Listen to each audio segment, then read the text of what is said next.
So this, I did get one of these career awards, and a big half of that is about teaching. And so that was a huge part of developing all of what you see here. And it was actually from the social and economic sciences, which was kind of weird. I used to call complex networks conks, but now I call it coconuts. But you can ignore that. Okay, people have said nice things about PoCS too. If you're feeling doubtful about the course, you can go and find a hand-selected set of comments about that. But which is true, but generally there's not really bad things. Okay, so and I'm going to try very hard. All right, so we have a Slack. We have a Slack. Anyone use Slack for anything? Are you sick of Slack? Okay. All right. Well, Slack exists, and I can add you all to that. And I don't know how this will continue into the future, but sometimes people from past PoCS will chime in and help you out. So I don't know how they do that, but I won't really be in that thing. But it's people behave well and nice and so on. You can discuss and talk. It's a good thing. For example, if we have the projects as teams, then that would be a really nice place to get in and discuss things. Behaving well is very important. Okay, so and generally, my experience at UVM as students have been great. Many years now.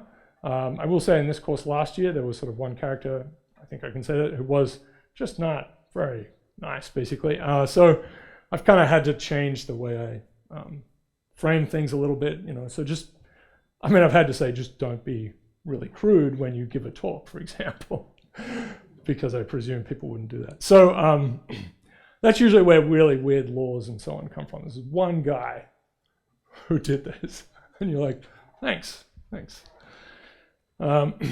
Like shoes off at airports. Anyway, all right, so this is a breakdown. I think it's probably consistent with what other things I've put online.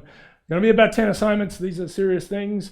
These are kind of quasi, they all have answers. It's not like they don't have answers, but they are, they're tied to researchy things a little bit, right? So there's some coding in there.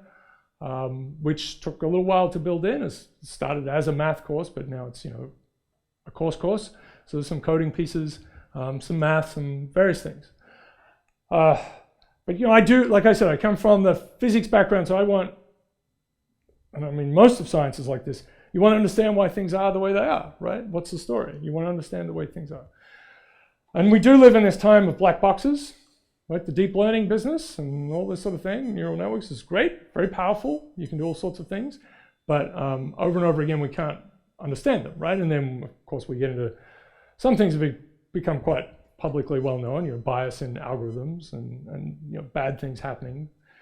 There are many hidden things that are happening that we don't really know about or isn't publicly generally talked about. But certainly, some things have surfaced.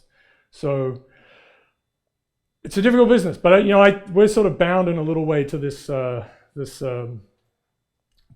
desire to understand the mechanisms for things, like why. And so we'll talk a lot about mechanisms. Here are these patterns that we see across many, many different systems, all kinds. What are the big general mechanisms that bring those things into existence? And can we kind of elucidate them from data and so on? All right, okay, that's a big deal.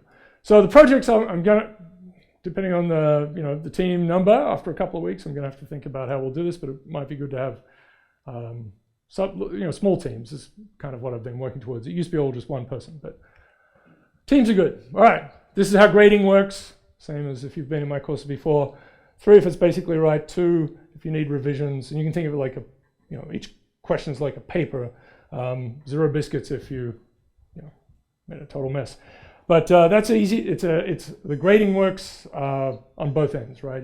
You can kind of see why you gave these scores, and people can understand it. So I don't know. When I first started doing these sorts of things, I would say, question 7 is out of 34 for some reason. I don't know. It all added up to 100, and then I didn't know why I was giving someone 17 out of 30. So anyway, that's a better thing. Very rarely any complaints. I'm not asking for them. All right, basic things. You know about these things. There is a syllabus that I have online, so there's all this stuff there as well.